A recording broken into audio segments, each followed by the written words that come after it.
Dalam seri ke-163 ini didukung oleh para pemain Mas Sono sebagai Dang Acarya Siwanata, Siswanto sebagai Rakai Pinggala, Chris Urspon sebagai Rakuti, Rusli sebagai Rasemi, Refli sebagai Rakai Kembar, Sunar sebagai Rakai Warak, dan Asdi Suhastra, pembawa cerita. Selamat menikmati.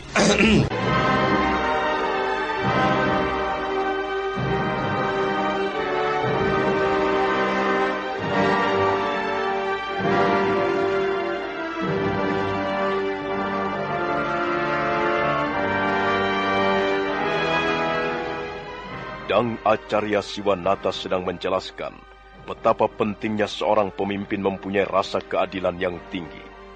Dang Acarya Siwanata mengambil contoh pengalaman Putri Sima, Ratu dari Kalingga, beberapa ratus tahun yang silam.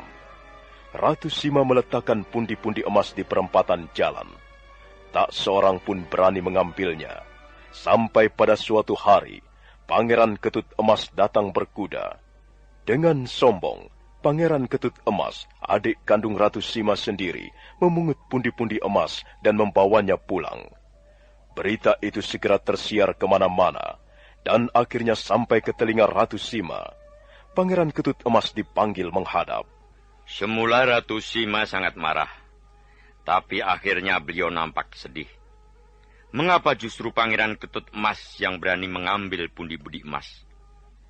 Ratu Sima tidak mempunyai pilihan yang lain. Seorang pencuri, siapapun orangnya harus tetap diganjar dengan hukuman yang setimpal. Putri Sima memerintahkan kepada punggawa kerajaan agar membawa Pangeran Ketut Emas ke alun-alun. Dan sebagai ganjarannya, seorang algojo memotong tangan Pangeran Ketut Emas. Nah, begitulah anak-anakku semuanya. Hukum harus ditegakkan bagaikan mercusuar. Jika sinar hukum telah padam di sebuah negeri, maka banyak orang kehilangan pedoman. Rasa keadilan yang tinggi perlu dimiliki oleh setiap raja ataupun pimpinan. Apa yang telah diputuskan Ratu Sima merupakan langkah nyata dari seorang hamba hukum yang taat serta patuh. Dia tidak pandang bulu, tidak pilih kasih. Sekalipun adik kandung sendiri, jika berani melanggar peraturan, berani melanggar tata tertib bernegara, harus diganjar dengan hukuman yang setimpal. Kalian semuanya nanti pada akhirnya akan menjadi para tanda yang harus bekerja dengan sungguh-sungguh, menyumbangkan dharma bakti serta pikiran untuk kemajuan negara. Bekerja tanpa pamrih, ikut membina kesadaran hukum yang tinggi di tengah-tengah masyarakat. Karena itu kalian harus mulai memupuk rasa keadilan di hati kalian masing-masing. Jadilah seorang tanda atau seorang pegawai yang baik, yang pantas diteladani segala perbuatannya. Janganlah memutuskan perkara dengan tidak adil hanya karena saudara atau sanak famili ikut terlibat. Ikutlah jejak Ratu Sima dalam usahanya menegakkan hukum di negara Kalingga.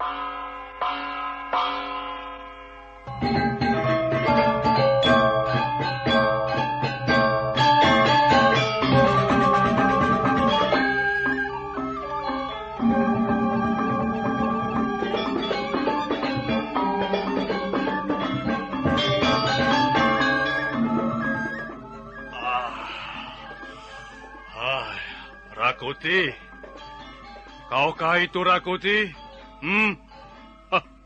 Benar. Rupanya kau Rakuti. Apa yang kau lakukan di sini? Kau lihat sendiri. Aku sedang duduk-duduk.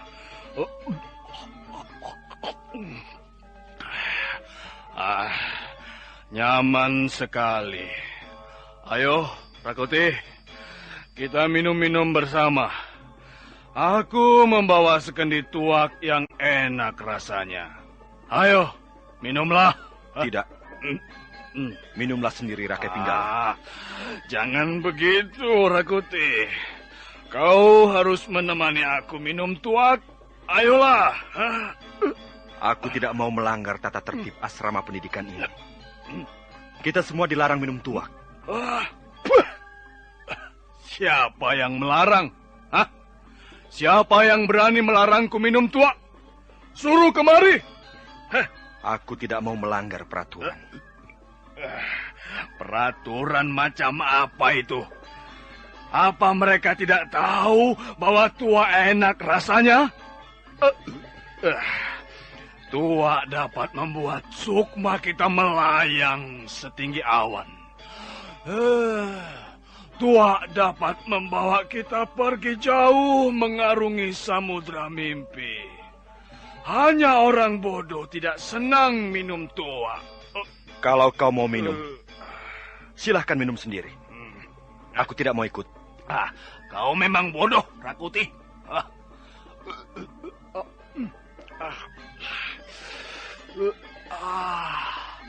Kau bodoh seperti keledai. Dan kau penakut seperti tikus cucurut. Tapi memang begitulah keadaanmu. Bukankah kau hanya berasal dari kaum Sudra? Mengapa kau bisa masuk asrama pendidikan ini, Rakuti? Itu bukan urusanmu, Rakai Pinggala. Kau beruntung bisa masuk asrama pendidikan ini.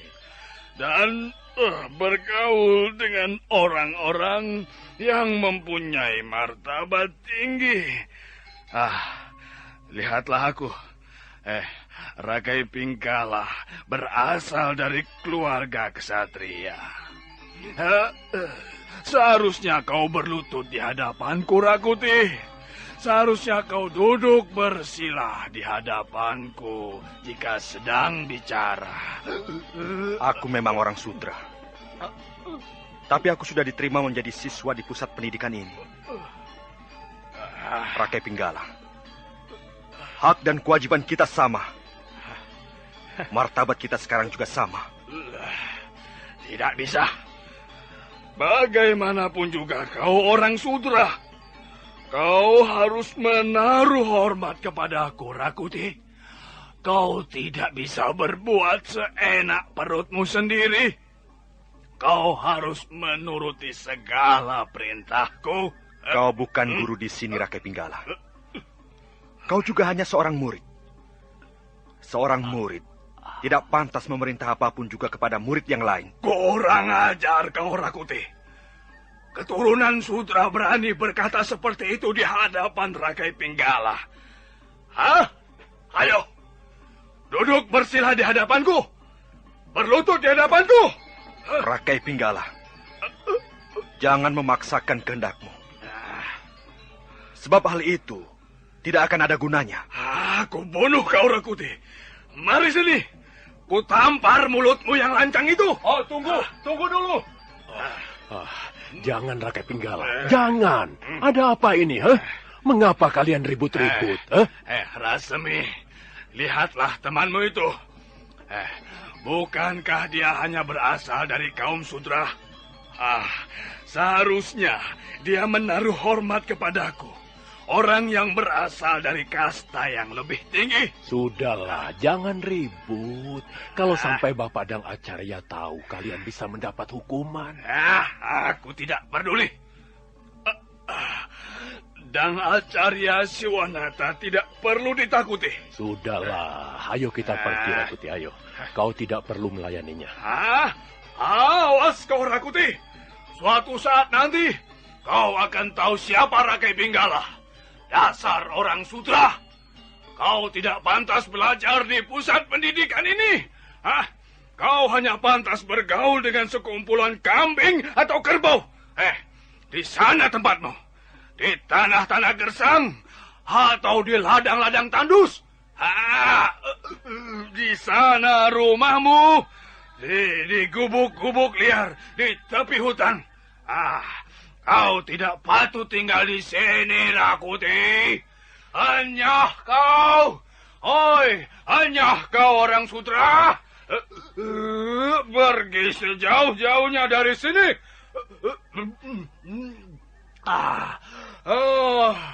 Siapa yang berani melawan Rakai Pinggala? Hah? Apa itu Rakuti? Kalau sampai dia berani berbuat kurang ajar, akan kuinjak-injak mukanya.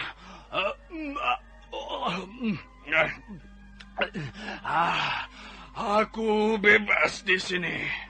Aku tidak terikat pada peraturan macam apapun juga.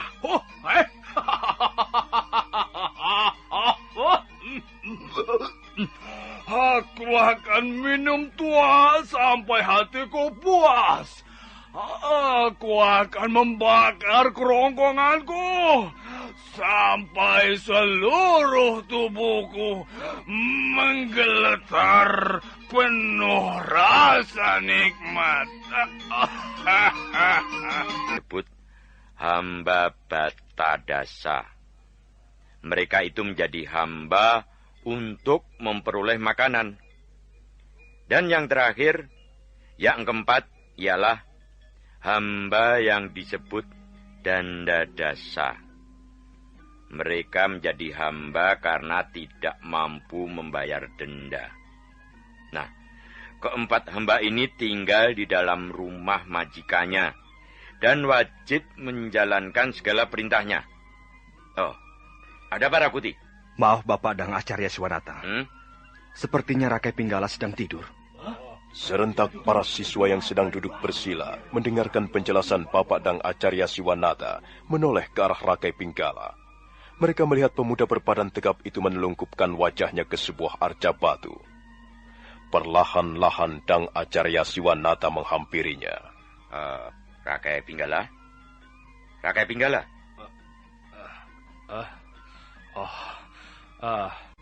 Rupanya aku tertidur. Kau tidak bisa berbuat seperti ini. Aku sedang memberikan pelajaran. Mengapa kau malah tidur? Apakah kau merasa ngantuk? Iya, aku memang mengantuk sekali. Malam hari adalah waktu untuk tidur. Sedangkan siang hari waktu untuk belajar. Aku tidak bisa tidur semalaman. Dan sekarang aku ngantuk sekali. Kalau kau ngantuk, lebih baik kau tidur di wismamu. Dan jangan mengikuti pelajaran. Aku tidak senang melihat sikap dan kelakuanmu ini, Rakai Pinggala. Perbuatanmu dapat dikatakan menghina kepada guru. Dan menghina kewibawaan serta derajat asrama pendidikan ini. Aku tidak bermaksud menghina siapa-siapa. Aku hanya mengantuk dan ingin tidur. Bagus. Kalau begitu, pergilah sekarang, masuk ke ruangan bilikmu dan tidur. Baik. Memang lebih baik aku tidur. Aku sudah bosan mendengarkan pelajaran seperti ini. Nah, kawan-kawan semua. Mari, siapa yang ingin tidur, ikut bersamaku.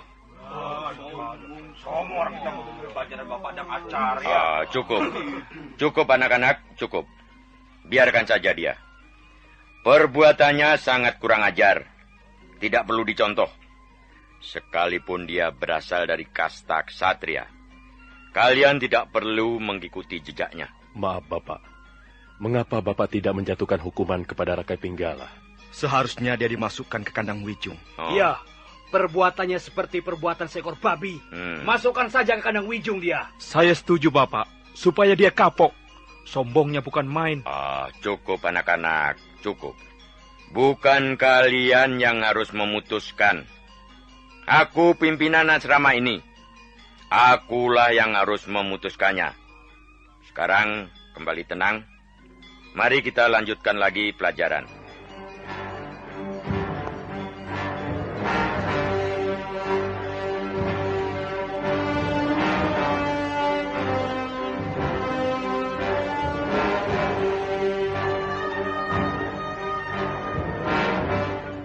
Wajah para siswa nampak tidak puas. Sebenarnya mereka ingin melihat Dang Acarya Siwanata mengambil tindakan tegas atas perbuatan Rakai Pinggala yang sangat kurang ajar. Sementara itu, Rakai Pinggala bergegas melangkah meninggalkan teman-temannya, kemudian mengambil kuda. Sementara teman-temannya belajar, Rakai Pinggala malah enak-enak berkuda di halaman rumput di belakang asrama.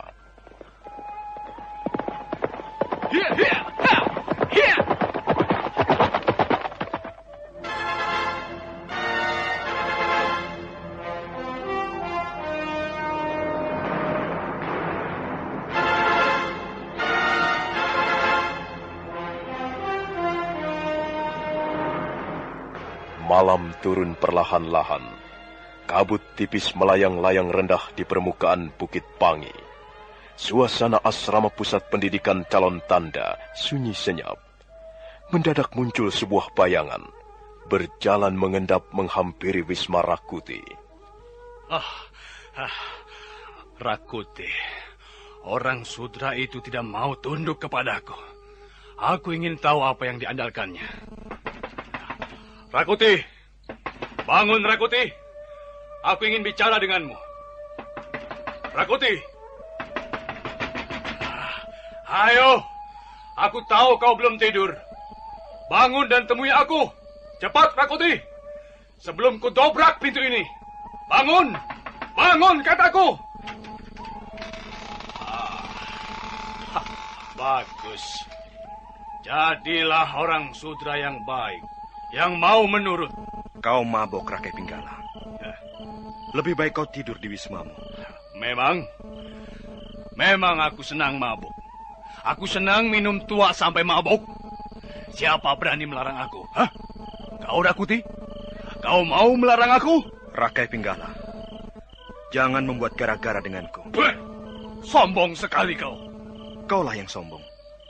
Kau tinggi hati.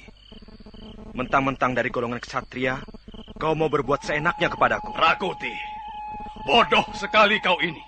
Apa kau sudah tidak punya otak? Aku memang berasal dari golongan ksatria. Dan kau wajib menaruh hormat kepadaku. Ayo jongkok, berlutut di hadapanku. Rakai Pinggala, sampai langit di atas Majapahit ini runtuh, aku tidak akan sudi berlutut di hadapan. Luar biasa. Luar biasa kata-katamu, Rakuti. Maukah kau mengulanginya sekali lagi? Sampai langit di atas Majapahit ini runtuh berkeping-keping, Rakuti tidak sudi tunduk dan berlutut di hadapanmu. Apakah kata-kataku belum jelas? Sekarang kau mau apa, Rakai Pinggala? Aku memang berasal dari kaum sudra. Tapi bukan berarti kau bisa berbuat seenak perutmu terhadapku. Berdebah! Mulutmu kotor! Kau akan menyesal, Rakuti. Aku tidak perlu menyesal hanya karena berani berkacak pinggang di depan Rakai Pinggala. Seorang pemuda berhati busuk, sombong dan tinggi hati. Babi! Babi kau, Rakuti! Kau itulah yang babi. Kau hanya mengaku-ngaku dari golongan ksatria. Apa katamu? Aku benar-benar berasal dari kasta ksatria. Orang tuaku, saudara-saudaraku, sanak kadangku, semuanya berasal dari kasta ksatria. Kau ingin buktinya? Datanglah ke kota Pajang dan tanyakanlah siapa itu Rakai Pinggala. Mungkin kau benar berasal dari kasta ksatria, tapi perbuatanmu, kelakuanmu tidak lebih dari kelakuan dan perbuatan seekor binatang. Kasta sudra lebih tinggi dari martabat binatang. Kubunuh kau, Rakuti! Kubunuh kau! Ayo, Rakuti. Mari kita ke lapangan rumput. Mari kita berkelahi. Tidak. Aku tidak sudi berkelahi dengan seekor binatang. Kau pasti hanya pandai menggigit dan mencakar. Keparat! Akan ku seret kau. Akan ku injak-injak mukamu. Akan ku remukkan tulang-tulangmu. Akan ku rontokkan gigimu. Iya!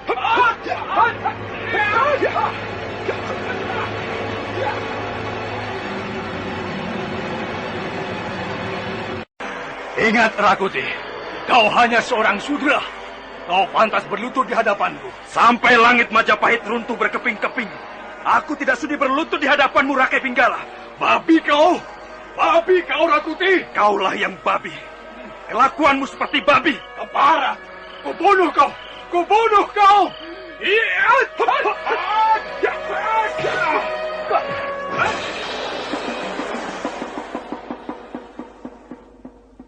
Tunggu! Tunggu, Rakuti! Tunggu dulu! Oh, ada apa ini? Hah? Mengapa kalian ribut-ribut? Lihat saja sendiri temanmu itu, Rasemi.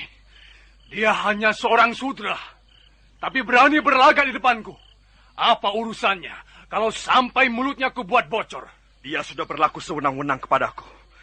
Mentang-mentang dia berasal dari golongan ksatria. Aku memang berasal dari golongan ksatria. Aku ingin supaya Rakuti tunduk kepadaku. Semua orang sudra harus tunduk kepada golongan ksatria. Bukankah ini wajar?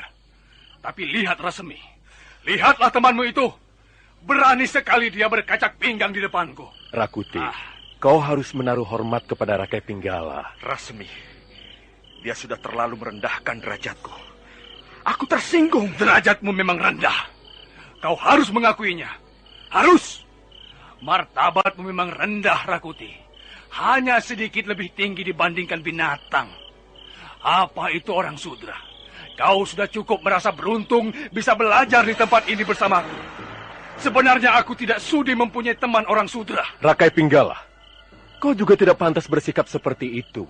Sekalipun Rakuti berasal dari kaum sudra, tapi dia sudah menjadi siswa di tempat ini.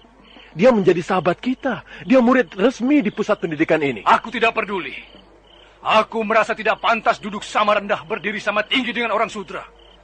Kalau Rakuti mau berlutut di hadapanku, aku akan menganggap persoalan ini selesai. Daripada aku berlutut di hadapanmu, Rakai Pinggala, lebih baik tubuhku tergelimpang menjadi mayat. Sudahlah, hentikan semua ini. Nanti kalau Bapak Dang Acarya Siwanata terbangun dan mendengar kalian ribut-ribut, semua akan menjadi susah. Ayo, kita tidur. Hari sudah malam. Jangan sampai Bapak Dang Acarya Siwanata mendengar peristiwa ini. Kau tidak bisa memerintah aku, Rasmi. Kedudukanmu di masyarakat hanya setingkat lebih tinggi dibandingkan Rakuti. Kalian semuanya di bawahku. Baiklah, Rakai Pinggala. Maafkanlah aku. Aku terima salah. Sekarang sebaiknya kita bubar. Anggap saja persoalan ini selesai sampai di sini. Tidak. Persoalan ini tidak pernah selesai sebelum Rakuti berlutut di hadapan Rakai Pinggala. Hayo kau orang sudra. Cepat jongkok di hadapanku. Kau tahu bukan bagaimana caranya berlutut di hadapan golongan kesatria? Kau mempunyai orang tua bukan? Hah? Ibumu pasti pernah mengajarimu bagaimana harus berlaku sopan di depan golongan kasta yang lebih tinggi. Kau, orang tuamu, saudara-saudaramu, ibumu, pasti juga dari golongan sudra. Kalian semua harus berlutut di depanku. Rakai Pinggala, jangan kau sebut-sebut ibuku dalam perkara ini. Mengapa? Hah? Ibumu juga pasti orang sudra. Kalau sekarang ini dia berada di sini, dia pun harus berlutut di hadapanku. Ku peringatkan sekali lagi, Rakai Pinggala. Jangan sebut-sebut ibuku. Aku sangat menghormati beliau. Kau boleh mencintai ibumu setengah mati, Rakuti. Kau boleh menghormati ibumu dan mencium telapak kakinya setiap kali bertemu. Tapi karena kau orang sudra, maka ibumu pun pasti mempunyai martabat sudra. Derajat kalian hanya lebih tinggi sedikit dibanding monyet. Rakai Pinggala! Berani sekali kau menghina ibuku. Aku tidak terima. Aku tersinggung. Kubunuh kau, Rakai Pinggala. Kubunuh kau sekarang juga. Rakuti, jangan Rakuti. Jangan. Jangan Rakuti. Jangan.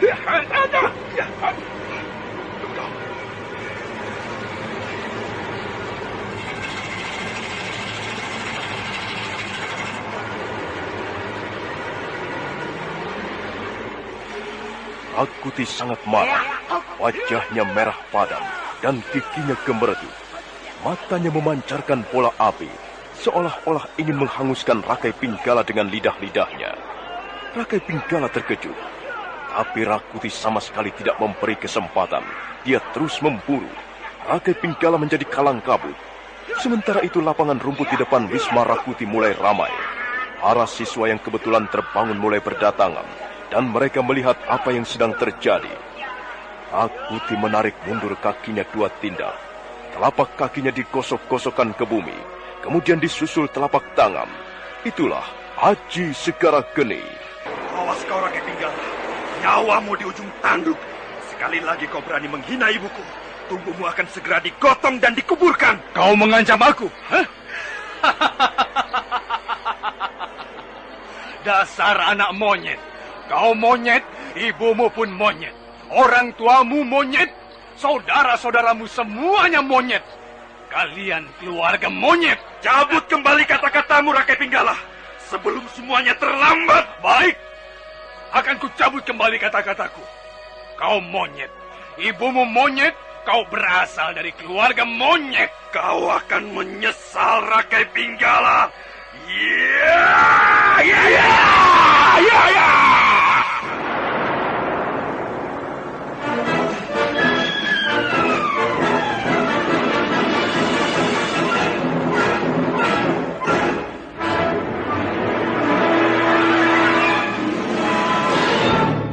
Benturan keras terjadi. Tubuh Rakai Pinggala terpental ke belakang. Tapi pemuda berbadan tegap itu segera bangkit kembali. Hidungnya mengeluarkan darah segar. Dia mencoba tetap berdiri dan melangkah sempoyongan. Akhirnya, Rakai Pinggala jatuh tersungkur di atas lapangan rumput. Rakuti tetap berdiri tegak di tempat semula. Rasmi kelihatan cemas. Dia segera memburu tubuh Rakai Pinggala yang tergeletak di atas rumput. Pada saat itulah, Dang Acarya Siwanata muncul dari balik bangunan asrama. Kemudian siswa-siswanya. Ada apa ini? Ada apa? Mengapa kalian ribut-ribut? Apakah ada gempa bumi sehingga kalian ribut-ribut? Rakuti berkelahi dengan Rakai Pinggala, Bapak. Rakuti berhasil merobohkan Rakai Pinggala. Sepertinya dia terluka parah, Bapak Dang Acarya Siwanata. Rakuti telah memukul di bagian dadanya. Saya sudah berusaha melerai mereka, tapi saya gagal, Bapak. Angger Cakradara, apakah Angger melihat peristiwa ini? Siapa yang bersalah? Ampun, Bapak. Saya baru saja datang. Saya tidur pulas sekali. Saya terbangun ketika mendengar ribut-ribut. Saya tidak tahu siapa yang salah dan siapa yang benar. Angger Kudamerta juga tidak melihatnya. Siapa yang memulai lebih dulu perkelahian ini? Ampun, Bapak Dang Acarya Siwanata. Saya juga baru saja terbangun. Saya tidak tahu awal kejadian ini. Begitu saya datang, saya melihat mereka sudah berkelahi, Bapak. Ampun, Bapak. Mulut Rakai Pinggala terlalu kotor. Dan mulutmu terlalu lancang, Rakuti. Apa kau sudah merasa menjadi jago? Apa yang telah kau lakukan terhadap Rakai Pinggala? Kau ingin membunuhnya? Apakah... Ampun, Bapak. Sebenarnya bukan Rakuti yang bersalah. Rasmi, kau jangan coba-coba membela Rakuti hanya karena dia sahabat baikmu. Ampun, Bapak. Saya tahu mengapa mereka berkelahi. Saya melihat sejak awal. Kau tidak perlu bicara lagi, Rasmi. Minggir. Kembar. Dan kau Warak. Iya, Bapak Dang Acarya Siwanata. Aku tidak senang mempunyai murid besar laga, merasa sok jago. Rakuti harus dihukum berat.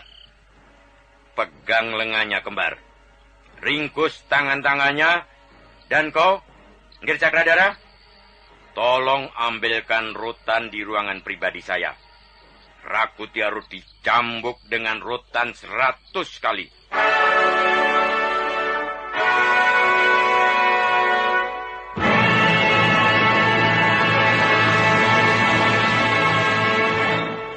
Tangan-tangan Rakuti segera diringkus. Rakai Kembar dan Rakai Warak mencekal kedua belah lengannya. Dan sementara itu, Dang Acarya Siwanata sudah berdiri menggenggam sebatang rotan. Semua siswa yang berkerumun di tempat itu, tak ada yang berani berkata-kata. Mereka menundukkan wajahnya ke lapangan rumput. Demikian pula Rakuti. Nah, lihat anak-anak. Salah seorang temanmu, dia bernama Rakuti, berasal dari golongan Sudra. Malam ini telah menjadi seorang perang waktra. Perang waktra artinya orang yang suka bermusuhan, suka menentang, dan senang berlaku durhaka. Durhaka kepada guru dan ilmu pengetahuan. Lihatlah, seorang perang waktra akan berhadapan dengan Praloda, berhadapan dengan ujung cambuk.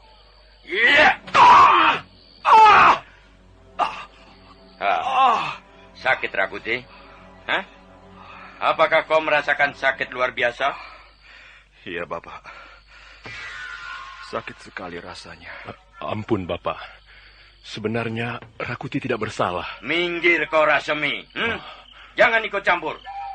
Aku pimpinan asrama ini. Aku guru kalian. Akulah yang akan memutuskan hukuman bagi seorang perang waktra. Seorang siswa yang suka menentang, suka bermusuhan dan berlaku durhaka. Nah, Rakuti, kalau kau merasakan sakit karena ujung cambuk yang menggeletar di tubuhmu, maka hatiku lebih sakit. Kau tahu bukan bahwa hatiku lebih sakit? Iya, Bapak. Saya tahu. Saya telah berbuat salah. Tahan rasa sakit ini, Rakuti. Ampun, Bapak. Ampun. Berapa kali Bapak Dang Acarya Siwanata akan mencambuk Rakuti? Bukankah sudah kukatakan, aku akan mencambuknya 100 kali? Ampun, Bapak. Rakuti bisa mati karenanya. Ampun, Bapak. Rakuti sebenarnya tidak bersalah, Bapak. Kalau kau masih berdiri di situ dan berkata-kata, ujung cambuk ini akan menggeletar di atas kepalamu. Minggir, Rasmi. Biarkan aku menyelesaikan hukuman ini. Nah, terimalah, Rakuti. Kalau kau dapat menahan rasa sakit karena ujung cambuk ini, mudah-mudahan kelakuanmu akan menjadi baik.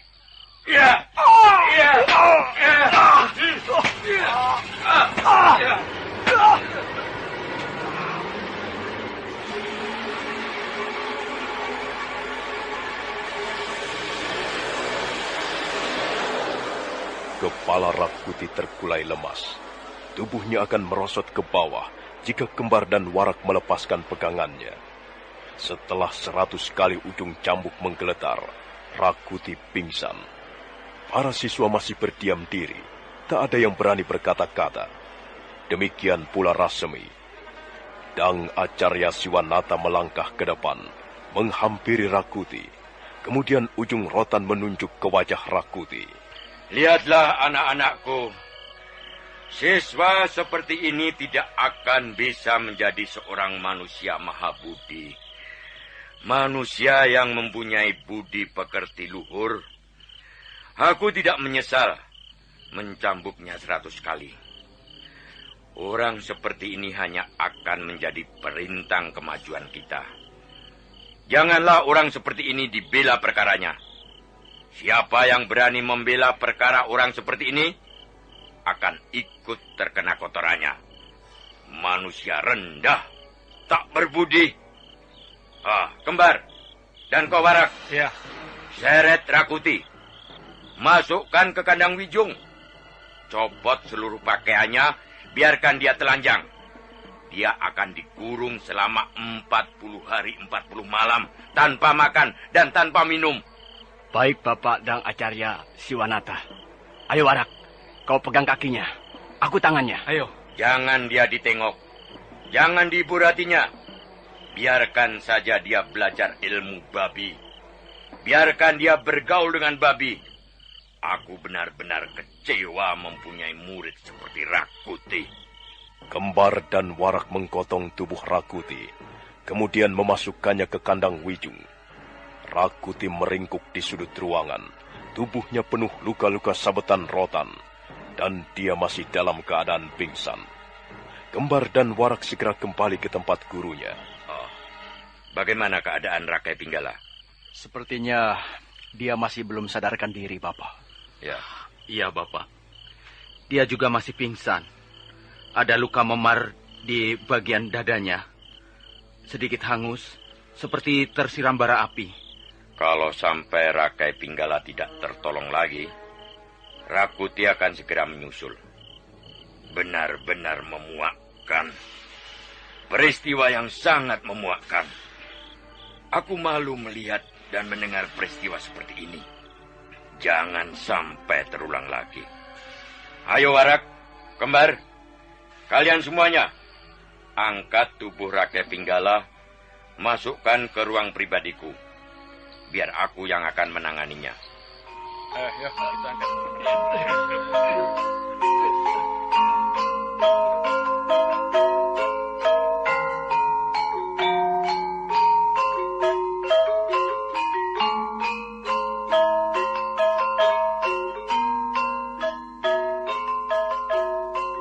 Setelah 3 hari dalam perawatan Dang Acarya Siwanata, Rakai Pinggala mulai sembuh dari luka-lukanya. Dia sudah bisa bangun dan sedikit makan. Dang Acarya Siwanata kelihatan sangat lega dan gembira. Anangger Rakai Pinggala, nampaknya kau sudah mulai segar kembali. Keparat Rakuti. Orang Sudra itu berani memukulku sampai roboh. Rupanya dia mempunyai simpanan ilmu kanuragan. Jangan khawatir. Rakuti sudah mendapat ganjaran hukuman yang setimpal. Aku sudah mencambuknya 100 kali. Dan sekarang Rakuti meringkuk di kandang Wijung. Aku masih belum puas, Dang Acarya Siwanata. Aku tidak akan puas sebelum menginjak-injak wajah Rakuti dan mencabuti giginya. Kurang ajar. Berani sekali dia menghinaku. Sudahlah. Persoalannya sudah selesai. Rakuti sudah dihukum berat. Kau harus puas. Jangan turuti hawa nafsu. Kukira hukuman itu belum cukup berat untuk seorang sudra yang berani menghina kaum kesatria. Kau harus menghukumnya lebih berat lagi, Dang Acarya Siwanata.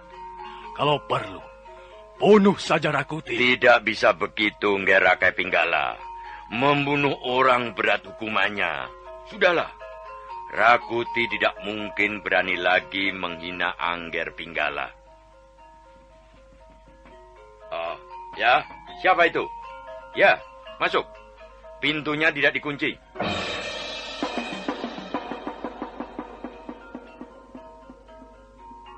Pintu ruangan pribadi Dang Acarya Siwanata terkuak perlahan-lahan, dan muncullah beberapa orang siswa. Rasmi melangkah paling depan, diikuti oleh teman-temannya. Sementara Cakradara, Kuda Merta, Diah Manoja, dan Diah Linggar duduk di belakang mereka. Ada keperluan apa kalian datang kemari? Ampun Bapak Dang Acarya Siwanata. Kami datang untuk mohon keadilan bagi sahabat kami, Rakuti. Rakuti sudah mendapat keadilan. Dia sudah dihukum karena perbuatannya. Rakuti tidak bersalah, Bapak. Rakai Pinggala yang bersalah. Dia lebih dulu menghina Rakuti, mengatakannya sebagai kaum sudra. Rakai Pinggala mengumpat ibu Rakuti yang sangat dihormatinya. Itulah sebab musabab mereka berkelahi, Bapak. Hai Rasmi, kalau kau tidak terima, kau boleh menuntut balas padaku. Tenanglah, Ngger Pinggala. Biarlah saya yang menyelesaikan persoalan ini. Rasmi dan kalian semuanya. Jadi kalian datang kemari untuk meminta keadilan. Kalian tidak terima karena Rakuti mendapat hukuman cambuk dan dikurung di kandang Wijung. Begitu? Benar, Bapak. Kami mohon sudilah Bapak meringankan hukuman Rakuti, karena memang dia tidak bersalah. Ampun, Bapak. Belum lama Bapak menjelaskan tentang rasa keadilan. Tapi mengapa sekarang justru Bapak menjatuhkan hukuman kepada orang yang tidak bersalah? Dan Bapak justru melindungi siswa yang jelas-jelas bersalah. Membela Rakai Pinggala yang menjadi sumber keributan. Saya seringkali melihat sendiri, Bapak. Rakai Pinggala dengan bebas meneguk tuak sampai mabuk. Kalau Rakai Pinggala boleh minum tuak, mengapa saya tidak? Tenang anak-anak. Tenanglah. Jangan membuat kegaduhan di ruangan ini. Ampun, Bapak. Kami semua adalah siswa-siswamu. Kami ingin menghayati pelajaran yang baru saja Bapak berikan kepada kami. Terutama sekali tentang rasa keadilan. Kalau Bapak Dang Acarya bersikap pilih kasih terhadap siswa, di mana letak rasa keadilan itu? Rasmi, lancang sekali mulutmu. Kalian jangan memandang persoalan ini dari sudut kepentingan kalian sendiri. Ampun, Bapak. Kami bukannya berani menentang keputusan Bapak sebagai guru di pusat pendidikan ini. Sama sekali tidak. Tapi kami ingin berteriak memohon keadilan demi sahabat kami, Rakuti. Menurut pendapat kami, Rakai Pinggala justru yang pantas dikurung di kandang Wijung, Bapak. Aku tidak bisa menghukum orang yang tidak bersalah. Apa kesalahan Rakai Pinggala? Ampun, Bapak. Di depan sudah saya katakan bahwa Rakai Pinggala yang membuat gara-gara. Dia menghina Rakuti sebagai orang sudra. Saya sudah berusaha menyabarkan Rakuti. Tapi karena Rakai Pinggala terus menghina, mengatakan Rakuti berasal dari keluarga monyet, akhirnya Rakuti hilang kesabarannya. Dan terjadilah perkelahian itu, Bapak. Sudahlah, sudah. Hentikan semua ini. Anggap saja persoalannya sudah selesai. Rakuti sudah dihukum, dan kau, Ngger Pinggala, jangan sekali-kali menghina temanmu. Sekalipun Rakuti berasal dari orang sudra, tapi dia juga siswa di sini. Kau juga harus menghormatinya. Kalian harus saling menghormati, saling menghargai. Sudah kataku. Persoalan ini sudah selesai. Jika kalian merasa belum puas, kalian boleh datang menghadap Gusti Ramapati untuk minta keadilan. Hah? Bagaimana? Aku tidak bisa berbuat lebih banyak lagi. Wewenang dan kekuasaanku di asrama pendidikan ini juga ada batasnya.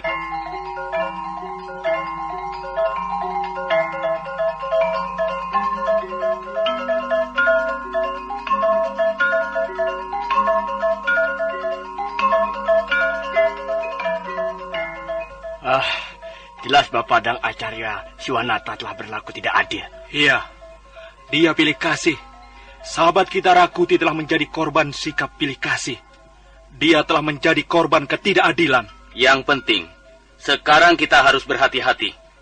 Sebaiknya kita menghindari bentrokan dengan Rakai Pinggala. Kasihan Rakuti. Sekalipun dia berasal dari orang Sudra, dia tidak pantas diperlakukan seperti ini. Dia sudah dihina, dicambuk, dan akhirnya meringkuk di kandang babi. Saya tidak dapat menerima keputusan ini, kawan-kawan. Saya setuju dengan usul Bapak Dang Acarya Siwanata. Saya akan menghadap Gusti Ramapati di Istana Majapahit. Apakah perlu bertindak begitu jauh, Rasemi? Nanti buntutnya malah bisa lebih menjadi runyam. Lebih baik kita tutup saja persoalan ini. Anggap saja Rakai Pinggala seorang bangsawan gila. Aku setuju pendapatmu, Rasemi. Kalau memang Gusti Ramapati adalah orang yang tepat untuk minta keadilan, mengapa kita tidak menghadap beliau? Bukan begitu, Warak? Iya, benar, Kembar. Aku juga setuju. Kapan kau akan menghadap Gusti Ramapati? Biarlah kami menemanimu.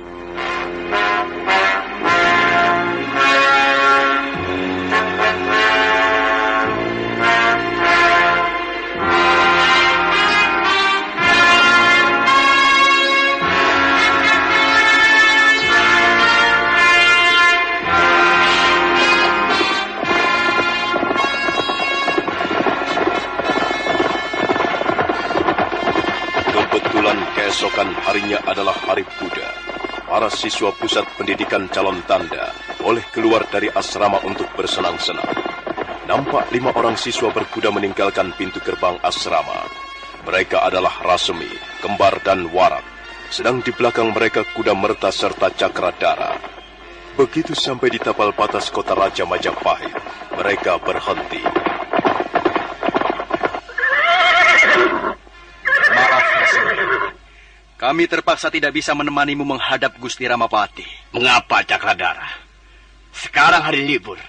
Kita bisa menghadap Gusti Ramapati. Dan jika kita masih mempunyai waktu, kita bisa bersenang-senang di kota Raja Majapahit. Ayolah, ikut kami saja. Kami mempunyai urusan yang lain, Kembar. Kami tidak bisa ikut kalian. Ayo, kuda merta. Kita masih harus berkuda cukup jauh. Iya. Maaf, Rasemi, Kembar, dan kau, Warak. Menyesal sekali karena kami memang benar-benar tidak bisa menemani kalian. Iya. Aneh sekali 2 orang itu. Setiap hari Buddha, mereka berdua selalu pergi bersama-sama. Iya, rupanya mereka berdua mempunyai acara tetap setiap hari Buddha. Entah kemana mereka pergi. Sudah beberapa kali aku mengajaknya bersenang-senang di Majapahit atau di tempat-tempat lain, tapi mereka selalu menolak. Cakradara dan kuda merta memang orang aneh. Dari mana mereka itu? Cakradara ksatria dari Kahuripan. Sedangkan kuda merta dari Wengkar. Nampaknya mereka membatasi bergaul dengan kita. Iya, aku juga mendapat kesan begitu, Rasemi. Nampaknya mereka menyembunyikan sesuatu. Mereka sengaja membuat jarak dengan kita. Ayo, Kembar, Warak. Mumpung hari masih pagi, kita bisa langsung menghadap Gusti Ramapati.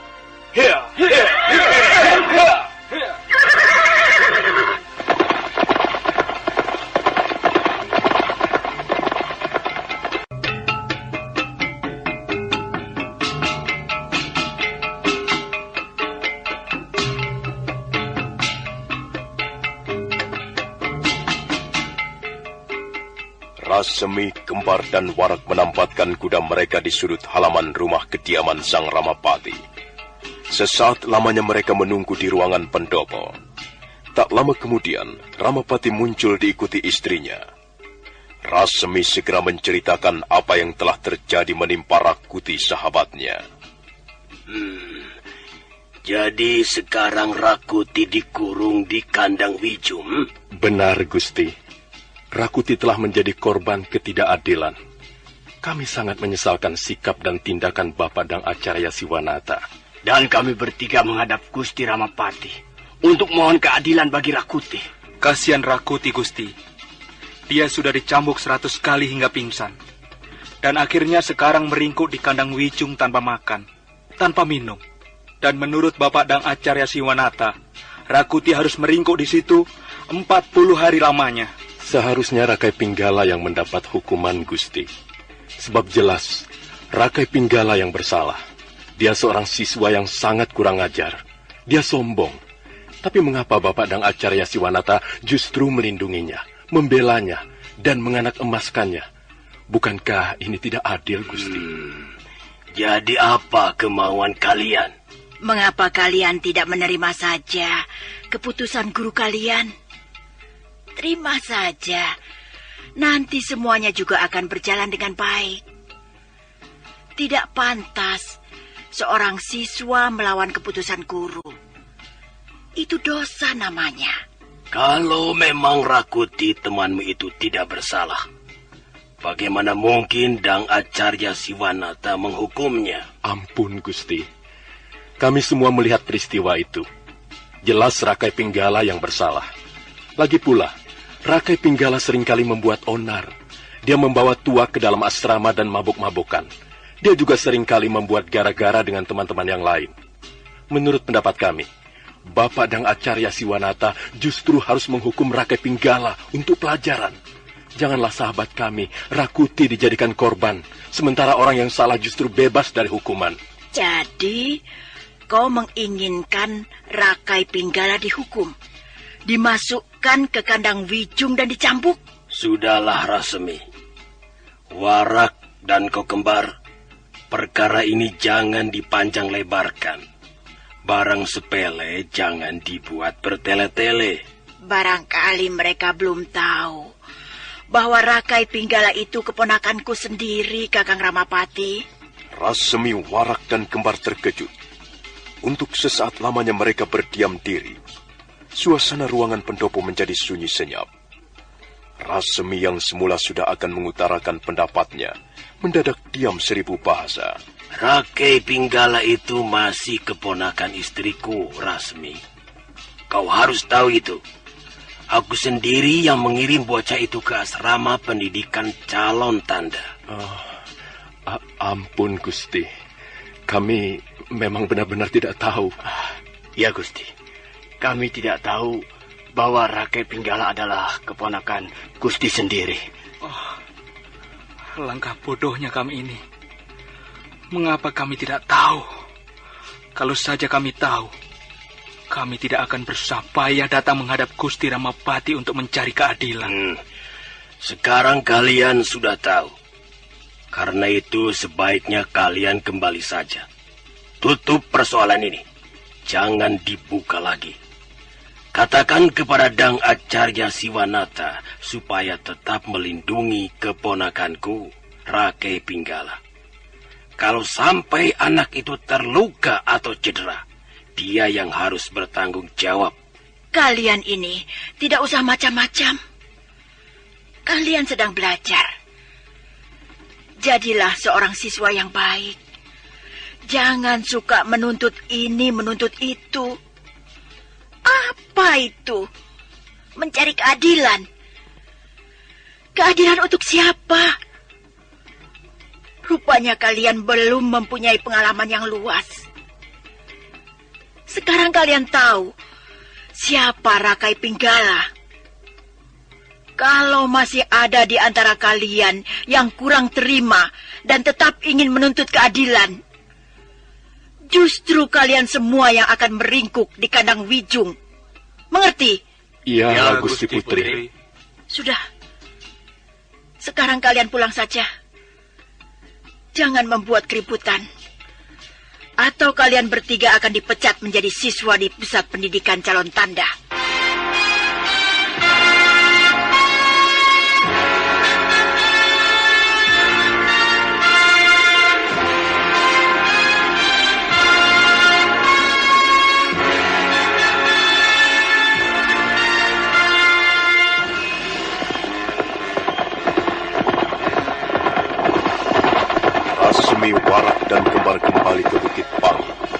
Rasmi kelihatan sangat kecewa. Dia sama sekali tidak menduga bahwa Rakai Pinggala adalah keponakan istri sang Ramapati.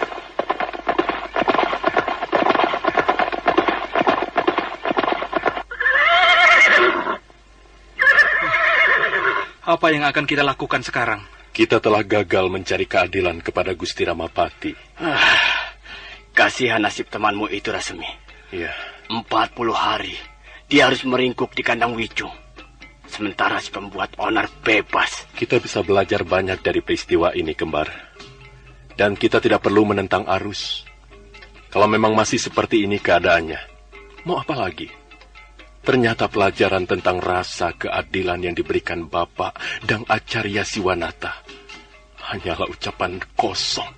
Bapak Dang Acarya Siwanata tidak akan berani melawan kekuasaan Gusti Ramapati, kecuali dia ingin disingkirkan.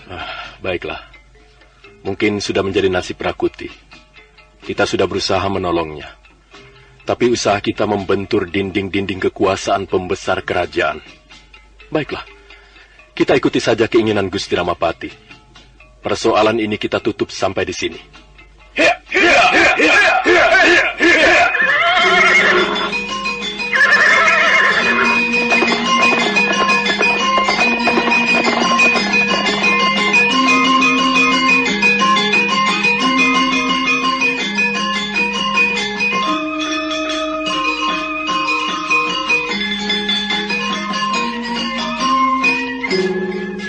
Malam harinya, Rasmi diam-diam menghampiri Rakuti yang masih meringkuk di kandang Wijung. Dia merasa iba melihat keadaan sahabatnya itu. Tubuhnya nampak sangat lemas, wajahnya pucat. Rakuti. Kaukah itu Rasmi? Iya. Kepalaku berdenyut-denyut. Mataku berkunang-kunang. Aku tidak dapat melihat dengan jelas. Aku hanya dapat mendengar suaramu. Kaukah itu Rasmi? Kasihan kau, Rakuti. Ya. Aku memang pantas dikasihani. Aku sudah berusaha menolongmu, Rakuti. Aku telah menghadap Gusti Ramapati untuk menjernihkan perkara ini. Tapi aku gagal. Maafkan aku, Rakuti. Terima kasih, Rasmi. Kau memang seorang sahabat yang baik. Terima kasih. Tapi kukira kau tidak perlu menolongku. Aku memang pantas meringkuk di kandang Wijung. Kau tidak bersalah, Rakuti. Aku tahu. Kau tidak bersalah.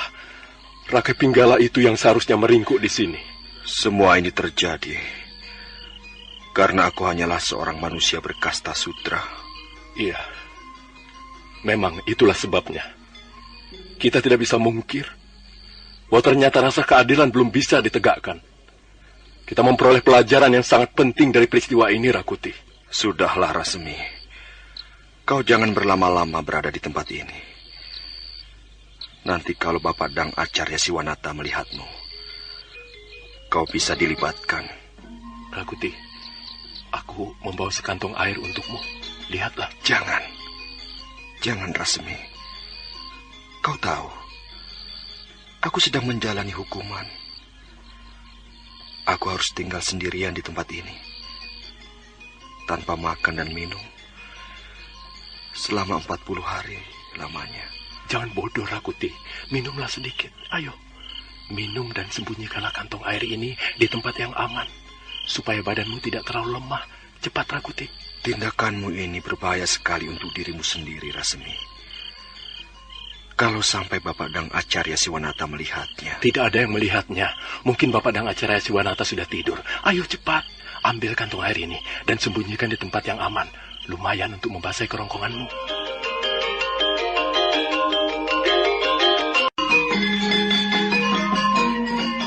Malam itu Rasmi menengok sahabatnya di kandang Wijung. Rakuti kelihatan sangat lemah, wajahnya pucat dan matanya cekung.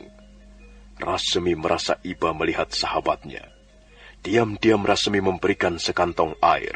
Cepat, Rakuti. Kau harus minum sedikit supaya tubuhmu tidak terlalu lemah. Minumlah. Jangan, Rasmi. Nanti kalau Bapak Dang Acarya... Tidak ada yang melihat. Mungkin Bapak Dang Acarya Siwanata sudah tidur. Ayo cepat Rakuti, minum dan sembunyikan kantong air ini. Terima kasih Rasmi. Simpanlah kantong air itu. Lumayan untuk sekedar membasahi kerongkonganmu. Nah, Rakuti, aku pergi dulu.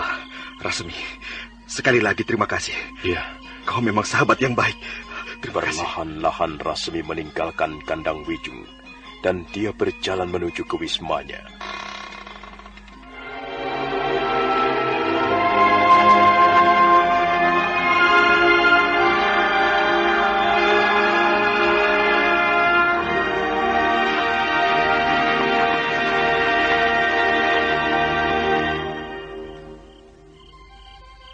Rasmi hampir tidak percaya pada apa yang dilihatnya. Begitu daun pintu terkuak perlahan, dia melihat sesosok tubuh duduk di kursi. Jantung Rasmi seolah-olah mau meledak karena terkejut. Buru-buru dia menjatuhkan tubuhnya dan duduk bersila di lantai ruangan. Bapak Dang Acarya Siwanata. Kau tidak usah takut, Rasmi. Aku tahu kau baru saja menengok Rakuti di kandang Wijung. Ampun, Bapak. Saya mengaku salah. Tidak seharusnya saya menengok sahabat saya yang sedang menjalani hukuman. Ampun, Bapak. Ampunilah kesalahan saya. Kau tidak bersalah, Rasmi. Sahabatmu Rakuti memang pantas dikasihani. Sebab apa? Kau pasti tahu jawabannya. Ampun, Bapak. Saya belum mengerti apa yang Bapak maksudkan. Aku sebenarnya tahu bahwa Rakuti tidak bersalah.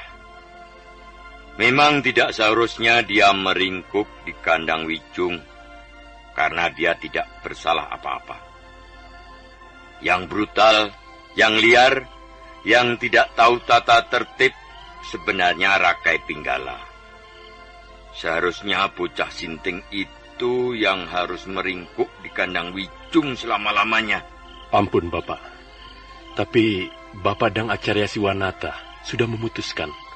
Dan kami semuanya akan menerima dengan tangan terbuka. Memang aku yang memutuskan perkara Rakuti. Tapi rupanya kali ini keputusanku sungguh-sungguh tidak adil dan tidak bijak. Sudah lama aku menjabat sebagai guru di asrama pendidikan ini. Barangkali sudah lebih dari 10 tahun lamanya. Tapi baru kali ini aku merasa berdosa. Baru kali ini aku merasa membuat keputusan yang merugikan. Bukan hanya untuk 1 atau 2 orang. Tapi juga merugikan wibawa hukum di negeri ini. Aku menyesal sekali. Aku menyesal sekali mengapa aku sampai hati melanggar hati nuraniku sendiri. Mudah-mudahan para dewata mengampuni kesalahanku ini. Ya, aku malu. Aku merasa sangat malu, Rasmi. Aku malu pada kalian, murid-muridku sendiri. Ya, bagaimana tidak? Aku seorang guru. Seharusnya aku memberikan teladan yang baik pada kalian. Tapi ternyata aku hanya pintar mengajar. Pintar bicara di depan siswa. Pintar membolak-balik buku tentang berbagai macam ilmu. Tapi kenyataannya, aku belum berani bicara atas nama kebenaran. Pada saat terjepit, pada saat kepepet, pada saat berhadapan dengan dinding-dinding kekuasaan yang lebih kokoh, akhirnya aku menyerah. Aku bertekuk lutut demi kepentingan pribadiku. Dan ini merupakan kesalahan yang sangat besar bagi seorang guru. Aku menyesal sekali, Rasmi. Aku menyesal sekali karena sikap dan tindakanku ini. Ampun Bapak Dang Acarya Siwanata. Kami semua tahu bahwa Bapak sudah berusaha untuk mengajar kami dengan sebaik-baiknya. Mengajar? Iya, mengajar. Apa itu artinya mengajar? Ya, aku hanya pandai berbicara di depan kalian. Tapi tanpa bukti. Aku memang telah mengajar kalian. Tapi pelajaranku belum lengkap. Belum sempurna. Karena aku sendiri masih belum mampu menjalankannya. Satu kata, satu perbuatan. Aku masih sering menipu diriku sendiri. Itulah yang parah. Itulah yang paling menyedihkan, Rasmi. Itulah malapetaka bagi seorang guru ataupun para pamong yang lain. Berkhianat. Berkhianat terhadap hati nurani untuk membela kepentingan pribadi. Itulah yang tidak bisa diampuni. Oh, Dewata Agung. Kalau memang kau menganggap aku sudah tidak pantas lagi mengajar murid-muridku, cabutlah kesempatanku. Singkirkanlah aku dari tempat ini sejauh-jauhnya. Aku tidak ingin menjadi guru yang memalukan. Rasmi? Iya, Bapak. Aku sudah mendengar dari Kembar dan Warak. Mereka mengatakan bahwa kalian bertiga menghadap Gusti Ramapati. Benar, Bapak. Kami memang pergi ke kota Raja Majapahit. Kami ingin mencari keadilan kepada Gusti Ramapati. Ya, aku kagum melihat sikap dan semangat kalian, murid-muridku. Aku kagum sekaligus merasa malu kepada diriku sendiri. Kalian orang-orang muda yang masih penuh semangat, penuh minat-minat yang baik. Baiklah.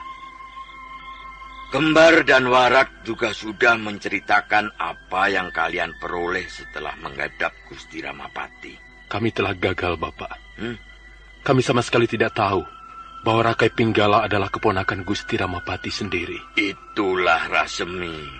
Ya. Itulah susahnya. Sebenarnya aku tidak setuju Rakai Pinggala belajar di asrama ini. Dia mempunyai watak-watak yang tidak baik. Dia sombong dan senang berbuat kasar serta kejam. Aku seringkali melihat anak itu menekuk tuak di ruangan biliknya. Tapi aku mau berbuat apa?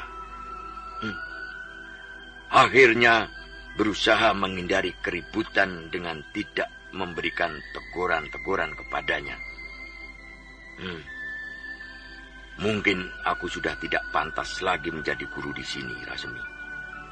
Mungkin aku sudah terlalu tua sehingga banyak pertimbangan-pertimbangan yang kurang perlu. Baiklah.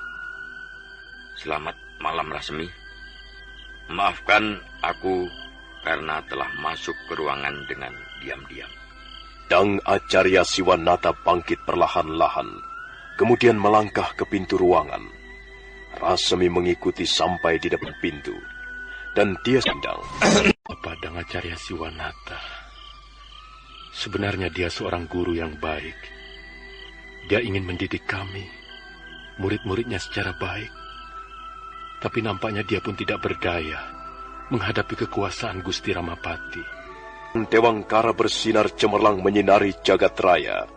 Dang Acarya Siwanata mengumpulkan siswa-siswanya di depan kandang Wijung. Nampak di antara mereka Rakai Pinggala duduk di bawah pohon rindang. Tak lama kemudian, Dang Acarya Siwanata muncul dari ruangan pribadinya, kemudian melangkah perlahan-lahan mendekati siswa-siswanya. Wajahnya nampak murung, dan dia sama sekali tidak tersenyum. Wajah itu seperti sedang menahan beban yang sangat berat. Setelah diam sejurus lamanya, Dang Acarya Siwanata memandangi siswa-siswanya satu persatu. Bagus. Kalian sudah berkumpul semuanya. Tapi Aku tidak melihat Rakai Pinggala. Di mana dia? Di sana, Bapak. Dia tidak mau berkumpul bersama kami. Dia duduk menyendiri di bawah pohon rindang itu. Oh, Kembar. Panggil dia kemari. Bagaimana kalau dia tidak mau, Bapak? Seret dia. Katakan bahwa aku yang memerintahkannya. Baik, Bapak Dang Acarya Siwanata. Kembar segera melangkah menghampiri pohon rindang yang tumbuh tidak jauh dari kandang Wijung. Sebentar kemudian dia sudah kembali lagi bersama Rakai Pinggala. Ada apa, Dang Acarya Siwanata? Aku tidak senang kau memandangku dengan cara seperti itu. Ada apa ini? Apa salah saya? Tundukkan wajahmu. Kalau kau tidak bisa melihat orang dengan baik, lebih baik kau tundukkan wajahmu. Anak tidak tahu aturan. Tundukkan wajahmu, kataku. Aku tidak biasa menundukkan wajahku di depan siapapun juga. Sekarang kau harus membiasakannya. Tundukkan wajahmu. Ada apa ini? Mengapa kau marah-marah kepadaku? Kalau kau masih juga tengadah, tidak mau tunduk kepadaku, kau akan kucambuk 100 kali. Tidak 100 kali. 200 kali. Ayo, tundukkan wajahmu, cepat. Jadilah murid yang sopan, yang tahu adat, tahu tata krama. Bukankah kau berasal dari golongan ksatria? Mana itu watak ksatriamu? Tunjukkan. Tunjukkan watak ksatriamu di depanku, juga di depan teman-temanmu. Ksatria. Ksatria macam apa kau ini, Rakai Pinggala? Hatimu busuk. Kelakuanmu seperti babi. Ayo, tundukkan wajahmu, atau aku akan menyuruh Kembar mengambil rotan. Baik. Baiklah. Nah, sekarang kalian semua duduk. Duduk bersila di atas rumput. Kau juga, Rakai Pinggala. Ya. Dengarkan anak-anakku semuanya. Hari ini, aku akan mengulangi pelajaran yang telah kuberikan kepada kalian beberapa hari yang lalu. Soal rasa keadilan. Sekarang aku tidak hanya menjelaskannya dengan kata-kata, tapi aku juga ingin melaksanakannya dalam tindakan nyata. Rasa keadilan perlu dimiliki oleh setiap insan. Rasa keadilan harus dipupuk dan dikembangkan secara benar. Apalagi untuk kalian, para calon tanda, calon pegawai-pegawai kerajaan, yang mana nantinya kalian akan berhadapan dan melayani kepentingan masyarakat luas. Untuk itulah, kalian dikirim ke asrama ini agar dididik, dibina, dituntun menjadi manusia-manusia yang berguna di kelak kemudian hari. Tapi bagaimana kalian bisa menjadi orang yang berwatak, manusia yang berguna untuk membangun sebuah negeri, jika kalian tidak memiliki rasa keadilan yang tebal? Jika suatu saat nanti, jika kalian sudah keluar dari pusat pendidikan ini dan bekerja mengabdi kepada negara, apalagi jika kalian menjabat sebagai penghulu keadilan, kalian harus mampu mengeterapkan apa yang telah kalian pelajari sekarang ini. Kalian harus berbuat adil, membuat keputusan yang adil dan bijak tanpa pilih kasih, tanpa pandang bulu, tanpa memikirkan kepentingan-kepentingan pribadi. Siapa yang salah harus disalahkan, dan yang benar harus dibenarkan. Jangan sebaliknya, yang salah dibenarkan, sedangkan yang benar disalahkan hanya karena kalian takut kehilangan jabatan atau kehilangan kewibawaan. Seorang pemimpin juga manusia. Dia bisa lupa. dia bisa salah. Karena itu kalian tidak perlu malu mengakui kesalahan, dengan catatan kalian harus memperbaiki kesalahan itu. Keputusan-keputusan yang tidak adil, keputusan yang tidak bijak, sikap sewenang-wenang akan menimbulkan keresahan di hati masyarakat. Sikap seperti ini akan menjadi momok pembangunan sebuah negeri. Memang berat untuk melaksanakan apa yang telah kita pelajari sekarang ini. Dibutuhkan kesadaran yang tinggi, dibutuhkan kewibawaan yang besar, dibutuhkan pengorbanan yang besar. Tapi memang itulah syarat menegakkan hukum. Tidak ada cara yang lain lagi. Nah, anak-anak, sekarang aku akan memberikan contoh yang nyata bagaimana seharusnya rasa keadilan dipelihara. Belum lama aku telah menjatuhkan keputusan yang tidak adil kepada sahabatmu, Rakuti. Dia tidak bersalah, tapi dia justru meringkuk di kandang Wijung. Dia telah menjadi korban dari keputusanku yang tidak adil dan bijak.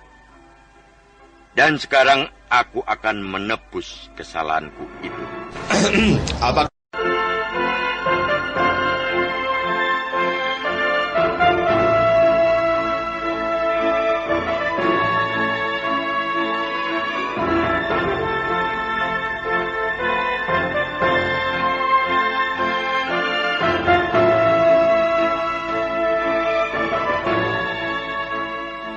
Dang Acarya Siwanata memejamkan matanya sesaat. Kemudian pimpinan asrama itu melangkah menghampiri pintu kandang Wijung. Tangannya bergerak membuka selarak pintu. Lalu dia melangkah masuk. Para siswa mengawasi apa yang dilakukan guru mereka dari tempatnya masing-masing. Beberapa orang di antara mereka nampak berbisik-bisik. Kemudian mereka melihat Dang Acarya Siwanata menuntun Rakuti keluar dari kandang Wijung. Berdirilah, Rakuti. Berdirilah dengan baik. Iya, Bapak. Sekalipun aku seorang guru, aku juga manusia biasa. Karena itu, aku juga bisa berbuat salah. Dan aku telah berbuat salah kepadamu, Rakuti. Aku telah memutuskan perkara dengan tidak adil, sehingga kau menjadi korban. Ampun, Bapak. Saya sudah menerima keputusan itu dengan hati yang tulus. Saya kira tidak ada persoalan lagi. Ada. Masih ada persoalan yang sangat penting, Rakuti. Kau juga harus tahu bahwa rasa keadilan perlu dipupuk, perlu dipelihara, supaya masyarakat bisa hidup dengan lebih aman dan tertib. Mungkin kau sudah bisa menerima keputusanku. Tapi sebaliknya, aku tidak. Akulah yang tidak bisa menerimanya. Hati nuraniku inilah yang menolak. Karena itu, Rakuti, aku mohon maaf. Maafkanlah gurumu ini, karena gurumu telah berlaku tidak adil kepadamu. Nah, kau tetap berdiri di situ, Rakuti.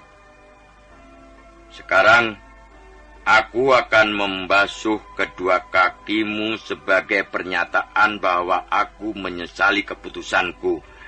Aku akan membersihkan kakimu sebagai pernyataan bahwa aku ingin membersihkan kesalahanku. Dang Acarya Siwanata kemudian melangkah menghampiri sebuah guci air yang terletak di depan pintu kandang Wijung. Dia menciduk air dengan gayung dari tempurung kelapa, kemudian kembali melangkah menghampiri Rakuti.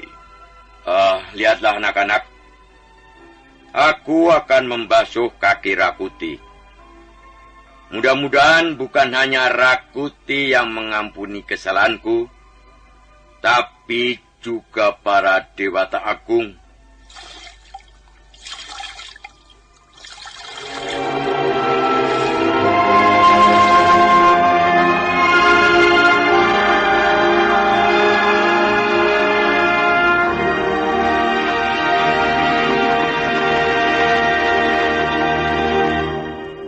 Beberapa kali Dang Acarya Siwanata menciduk air dari dalam guci, kemudian menuangkannya ke kaki Rakuti. Semua siswa melihat apa yang dilakukan mereka dengan perasaan terharu. Kecuali Rakai Pinggala, bangsawan dari kota Pajang itu duduk bersila di atas rumput, dan wajahnya menunjukkan rasa tidak senang. Dang Acarya Siwanata kemudian menyuruh Kembar dan Warak membuat api. Kembar mengumpulkan ranting-ranting kering. Sebentar kemudian api unggun menyala, dan asapnya yang tipis membubung ke udara tertiup angin lalu.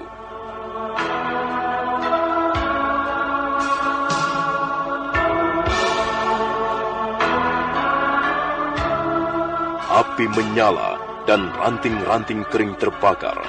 Para siswa duduk mengelilingi api unggun, sementara nampak Dang Acarya Siwanata mulai mencopot jubahnya. Nah, saudara pendengar, bagaimanakah kisah selanjutnya? Apa yang akan dilakukan Dang Acarya Siwanata, guru di pusat pendidikan calon tanda itu? Silakan menunggu seri berikutnya. Sampai jumpa.